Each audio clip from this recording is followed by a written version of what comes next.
En el año 2002, en una sala fría de autopsias en Pittsburgh, Pensilvania, un médico nigeriano llamado Bennet Omalu miraba con detenimiento el cerebro de un hombre que había sido gloria del fútbol americano. Este hombre era Mike Webster, un jugador legendario de los Pittsburgh Steelers, campeón de la Super Bowl y figura respetada por millones de fanáticos. Pero su vida después del retiro había sido caótica. Problemas mentales, desempleo, incluso dormía en vagones de tren. Su muerte fue prematura y trágica.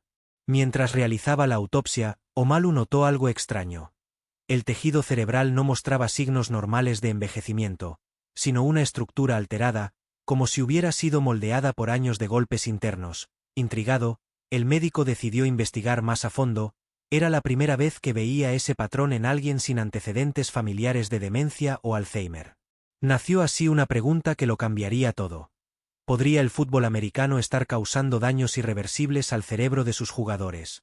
Omalu, recién llegado a Estados Unidos desde Nigeria, tenía un fuerte sentido ético y una mente curiosa. Había venido a buscar oportunidades, pero encontró una misión. Aunque trabajaba como patólogo forense en el condado de Allegheny, sentía que su vocación iba más allá del informe de causa de muerte. Con formación médica en África y luego en Estados Unidos, Omalu combinaba conocimientos científicos con una visión humanista poco común en su entorno.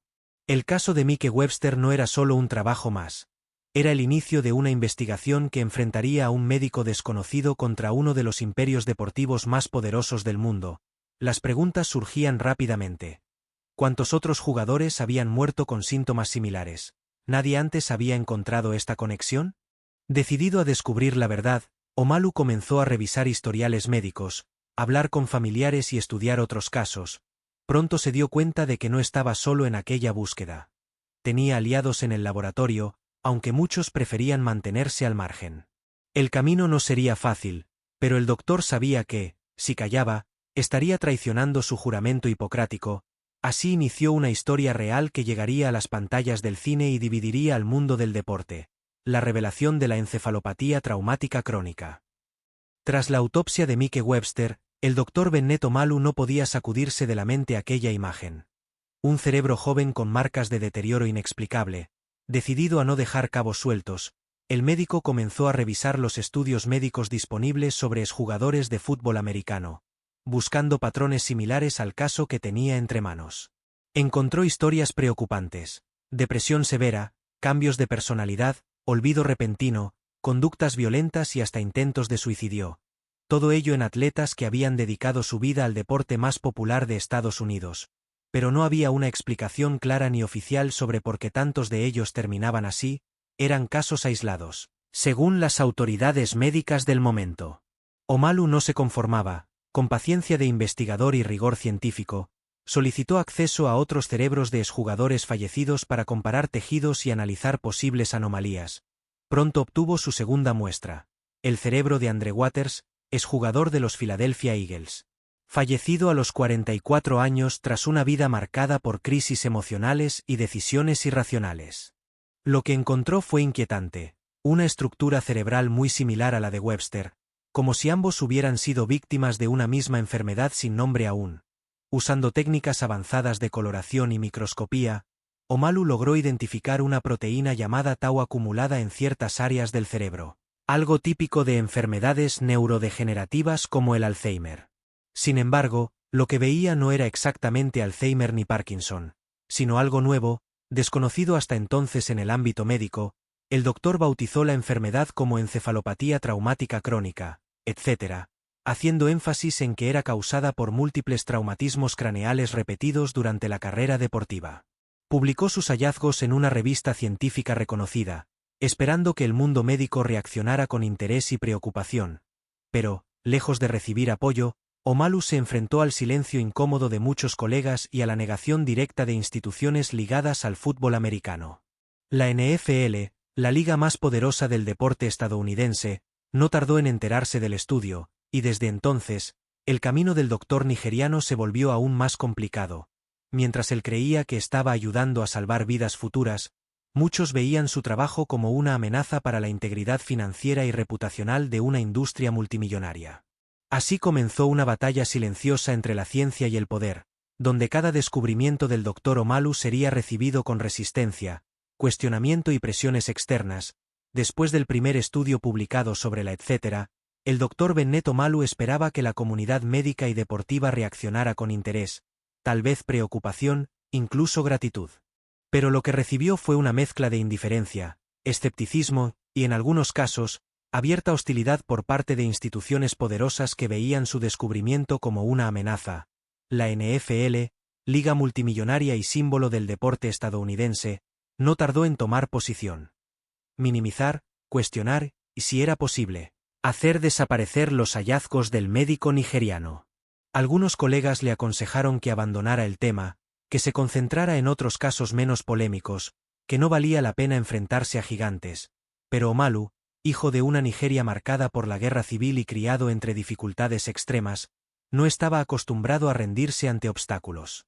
Él sabía que detrás de cada cerebro analizado había una vida truncada, un padre ausente, un esposo cambiado, un amigo perdido, personas que no habían tenido voz, y ahora, gracias a él, esa voz comenzaba a sonar fuerte, aunque muchos intentaran taparla con dinero, influencia y silencio cómplice.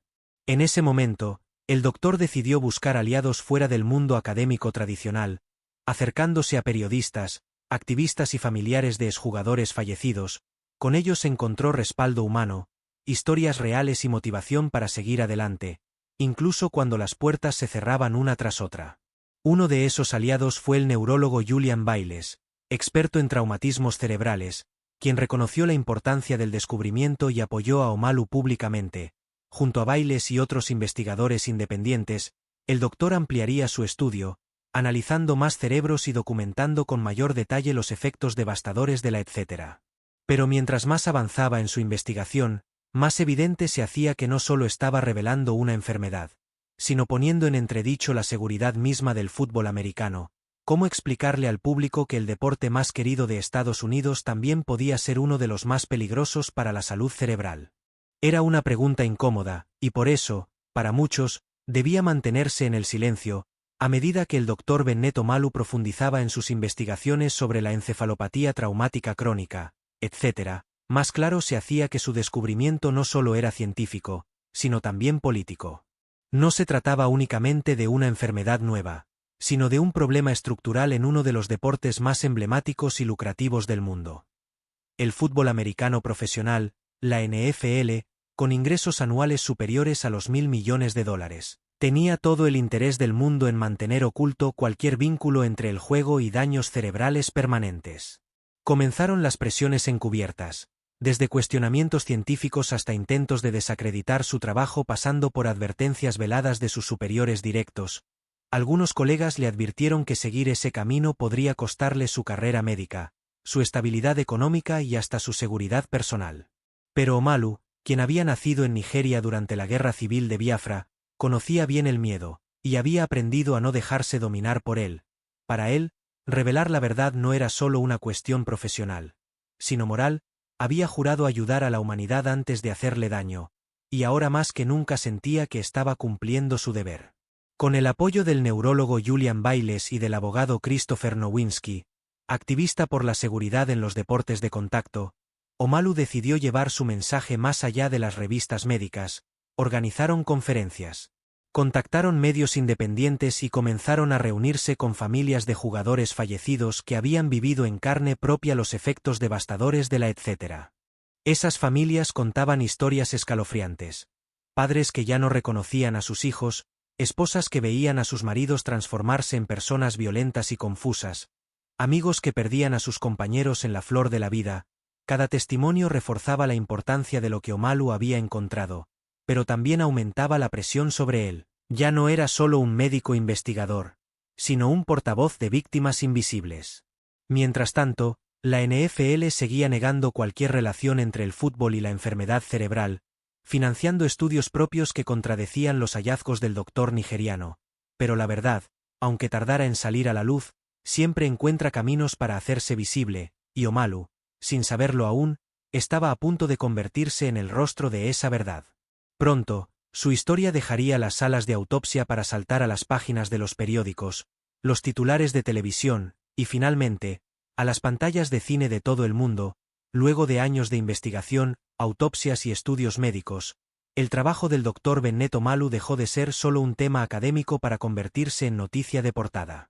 En 2007, el periódico Pittsburgh Post-Gazette publicó una serie de artículos firmados por el periodista Paul Shelton, revelando al público general los peligros de la etcétera y el silencio cómplice de la NFL.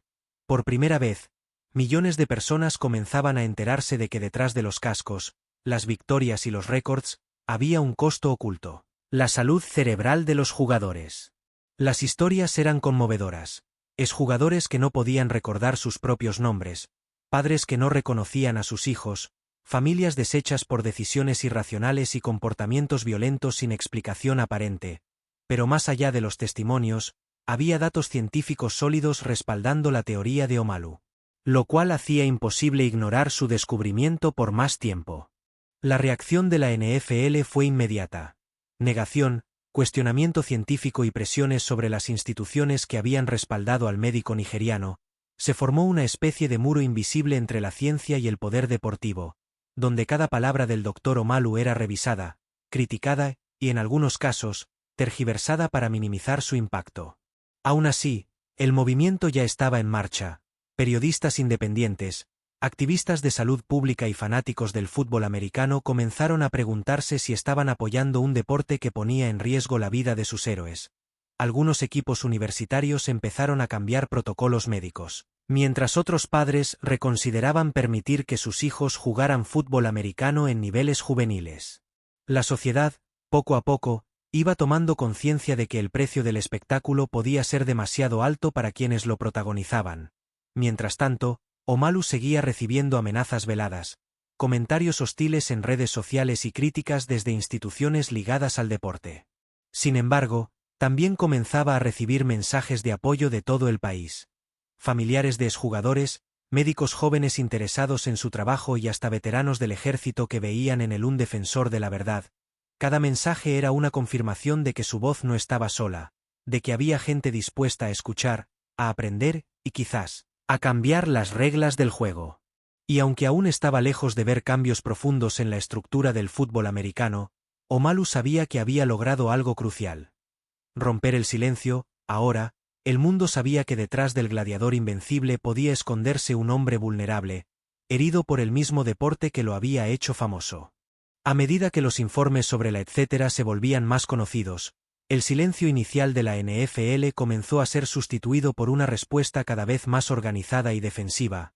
La liga contrató a expertos en relaciones públicas, consultores médicos afines y hasta estableció su propio comité para estudiar las conmociones cerebrales, con el objetivo claro: minimizar el impacto de los hallazgos del Dr. Bennet Omalu.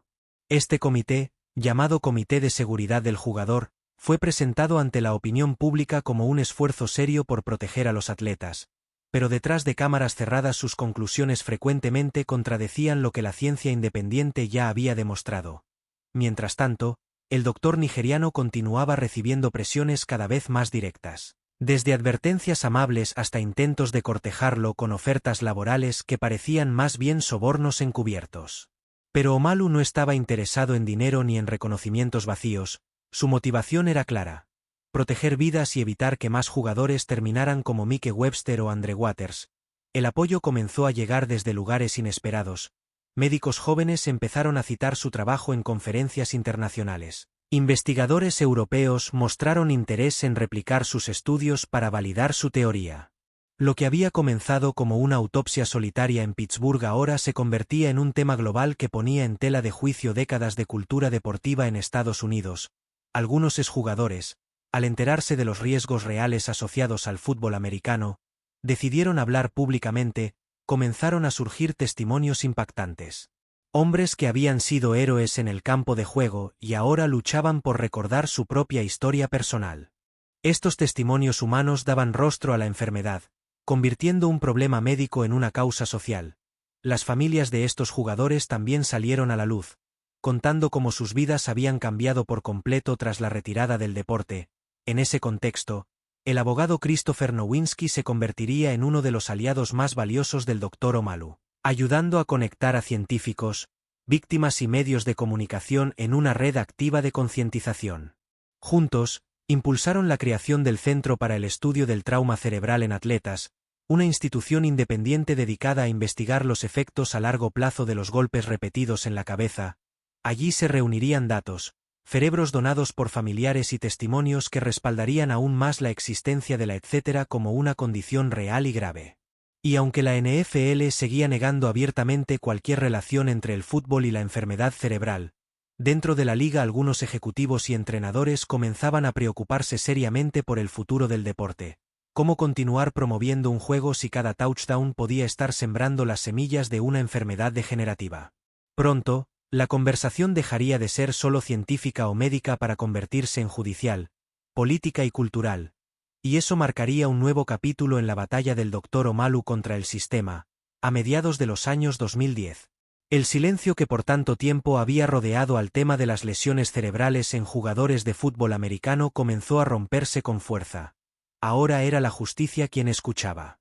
Familias de exjugadores fallecidos presentaron una serie de demandas colectivas contra la NFL, acusándola de ocultar información sobre los riesgos de los traumatismos craneales repetidos y de no tomar medidas para proteger a los atletas.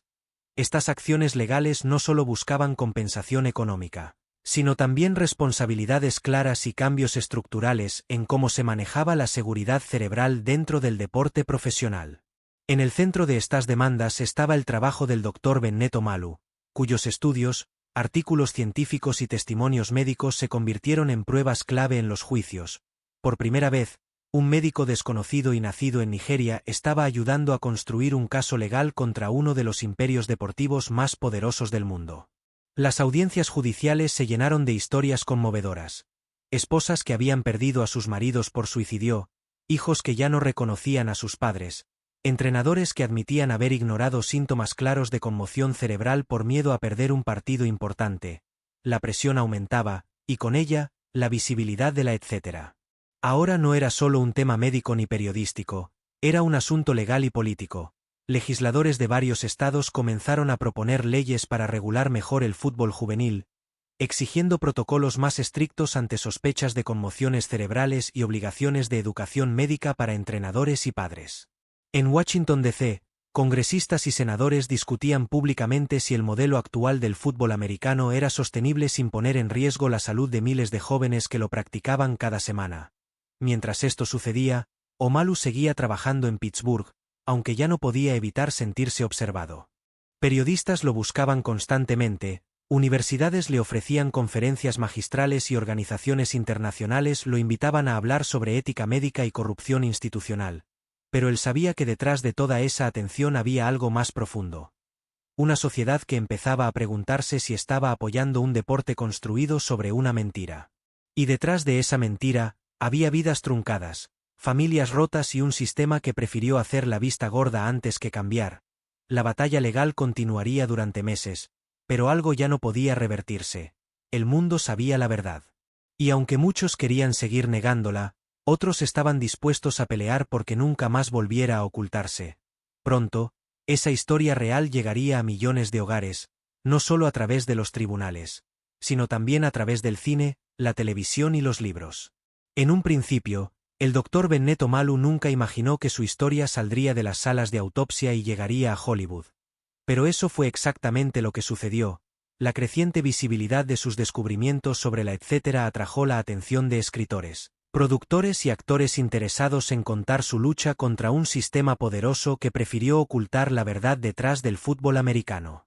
El periodista Jean-Marie Lascas escribió una extensa crónica sobre Omalu para la revista GQ, que se convertiría en la base del libro Game Breaker. A Tribe, a Star, a Legacy, una obra que capturaría la esencia de su batalla. Pronto, ese relato llegó a manos del productor Ridley Scott y del guionista Peter Landesman, quienes vieron en esa historia una película con potencial para cambiar conciencias, y también récords de taquilla. Así nació Ken Cashen, estrenada en 2015, con Will Smith interpretando al propio Dr. Omalu. La película no solo contaba la historia médica, sino también el choque entre la verdad y el poder, entre el deber ético y los intereses económicos. Para el doctor nigeriano, ver su vida representada en la pantalla grande fue una experiencia mezcla de orgullo, nostalgia y algo de temor. No era fácil exponerse tanto ante millones de personas. Sin embargo, sabía que esto amplificaría su mensaje como nunca antes. Ahora, familias enteras, jóvenes atletas, padres y entrenadores podrían conocer los riesgos reales tras los golpes en la cabeza. La película generó polémica incluso antes de su estreno. Se filtraron informaciones sobre intentos por parte de la NFL y otras instituciones deportivas para frenar su lanzamiento o manipular su contenido. Pero Ken Kashchen finalmente llegó a los cines, y con ella, la conversación sobre la seguridad cerebral en los deportes de contacto explotó a nivel global. Incluso fuera de Estados Unidos, padres y médicos comenzaron a cuestionarse si deportes similares, como el rugby, el boxeo o el fútbol, también podían tener riesgos ocultos para el cerebro. Los debates aparecieron en programas de televisión, redes sociales y artículos de opinión. ¿Era ético permitir que niños jugaran fútbol americano sin entender completamente los riesgos? Mientras tanto, el propio Omalu viajaba por todo el mundo dando conferencias, participando en documentales y colaborando con institutos dedicados a la salud cerebral en deportistas. Su nombre ya no era desconocido ni en los pasillos de los hospitales. Era un símbolo de coraje, de resiliencia y de compromiso con la verdad. Pero con la fama vinieron también nuevas presiones. Algunos lo criticaban por aprovecharse de su descubrimiento, otros lo acusaban de estar politizando la ciencia. Aunque las voces contrarias no desaparecerían jamás, una cosa era clara. Gracias a Ken Kashchen, la humanidad entera había tomado conciencia de que hay heridas que no se ven, pero que duelen igual o más que las físicas. El doctor Bennet Omalu no buscaba fama, ni riqueza, ni convertirse en un símbolo mundial de coraje científico, él solo quería cumplir con su deber. Decir la verdad, pero esa verdad, aunque incómoda, terminó cambiando para siempre la forma en que el mundo mira al deporte, especialmente aquellos donde el cuerpo y la mente están constantemente expuestos al riesgo. Hoy, gracias a su trabajo, miles de padres piensan 2 veces antes de inscribir a sus hijos en deportes de contacto. Médicos revisan con más atención los historiales neurológicos de pacientes jóvenes. Equipos médicos dentro de ligas profesionales tienen ahora protocolos claros para detectar lesiones cerebrales tempranas. Y algunos países han prohibido prácticas peligrosas en categorías juveniles. No todo ha cambiado, y muchos sectores aún niegan la gravedad del problema, pero algo sí es cierto. Ya nadie puede decir que no sabía, la encefalopatía traumática crónica, etc., dejó de ser una enfermedad desconocida para convertirse en un tema de estudio obligatorio en universidades médicas de todo el mundo. Y detrás de cada nuevo diagnóstico, de cada nueva campaña de concientización, de cada cambio en las reglas del juego, está la semilla sembrada por un médico nigeriano en una sala fría de autopsias en Pittsburgh. Su historia nos recuerda que la ciencia no debe estar al servicio del poder, sino al servicio de la humanidad. Que la ética médica no se negocia, y que la verdad, tarde o temprano, encuentra su camino, pero también nos invita a preguntarnos: ¿qué otros riesgos ocultos hay detrás de nuestros deportes favoritos? ¿Qué otras verdades están siendo silenciadas por intereses económicos? Porque si aprendimos algo con la lucha del Dr. Omalu, es que no debemos aceptar el silencio como respuesta, debemos exigir transparencia, protección y justicia para quienes dan su vida al entretenimiento de millones.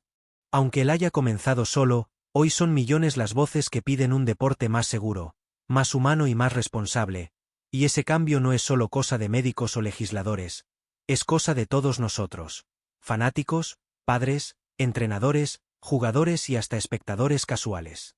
Porque proteger una mente es proteger una vida, y eso, sin duda, vale mucho más que cualquier trofeo, victoria o récord. Así que la próxima vez que veas un partido de fútbol americano, rugby, boxeo o incluso fútbol tradicional, recuerda: detrás de cada golpe en la cabeza, puede haber una herida invisible, pero real. Y ahora que lo sabes, ¿qué vas a hacer con esa información?